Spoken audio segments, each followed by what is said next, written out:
হয়েছে মানে? ম্যাডাম, আপনার কথা ভুল হচ্ছে না তো? আমার ননদের তো এখনো বিয়ে হয়নি।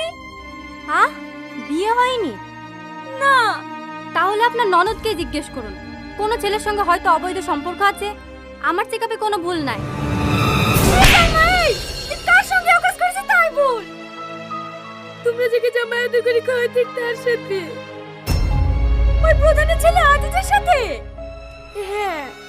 এই, আমি তো ঘর লেগে লেগে ওকে জামায়াত করে খাওয়াতো। তো ওর সাথে প্রেম করতে বলেছে নাকি? চো বাড়ি চো। কত হলো ম্যাডাম? 220 টাকা। এ আজিজ, মেয়েটা যে কথাগুলো বলছে সব সত্যি? কিরা কথা বলছিস যে? সত্যি। চুপ কর ইয়াদব, তোকে আমি এই শিক্ষা কি দিয়েছি। করছেন দাদা? এইসব ভিখারির জন্য শিয়ানা ছেলে গায়ে কেউ হাত তোলে? যান আপনি ভিতরে যান, আমি দেখছি।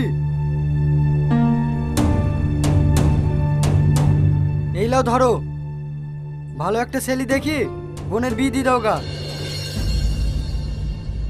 আজিজ, আজিজ, উনি এসব কি বলছে? তুমি কি আমাকে বিয়ে করবে না?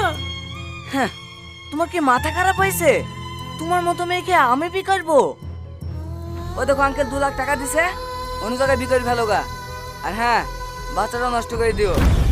ছি ছি ছি, তুমি কি মানুষ? এই নিষ্পাপ বাচ্চাটাকে তুমি মেরে ফেলতে বলছো?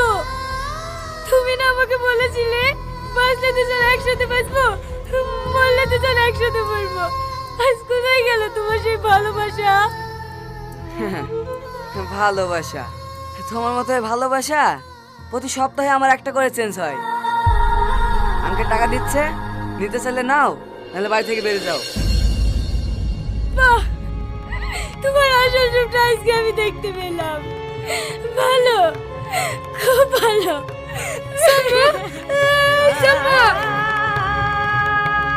এলো টাকা। কি হলো, টাকা নেবে না? না, আজ আপনার তো ক্ষমতা আছে বলে যা খুশি তাই করছেন। কিন্তু আর কতদিন টাকা দিয়ে মানুষের মুখ বন্ধ করে রাখবেন? আমি আজকেই থানায় যাব। থানায় কি করবা? পুলিশে তোমার কাছে নেবে নাকি? টাকা নিয়ে টাকাগুলো নিয়ে চলো, তাও বোনের একটা ভালো জায়গায় পেয়ে যেতে পারবা। চলো।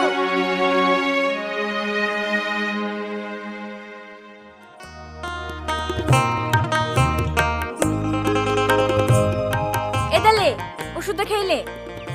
এটা কিসের ওষুধ ভাবি? বাচ্চা নষ্ট করা ওষুধ, খেলে। না না, এই ওষুধ আমি খেতে পারবো না।